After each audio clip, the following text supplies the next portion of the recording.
wada galay intii maxaan la wada xiray anoon gacanta kugu dhigin gooni uma furfuraye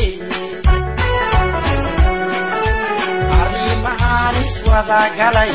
intii maxaan la wada xiray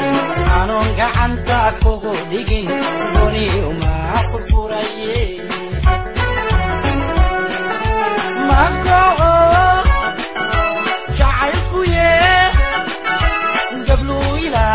عيالي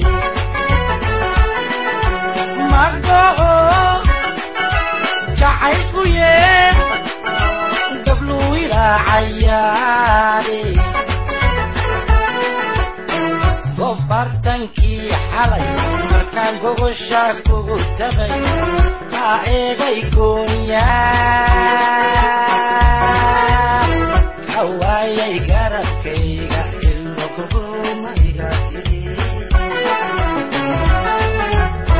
وفرتنكي حالي مركان قوغو شاكو تغي قائغي يكون يا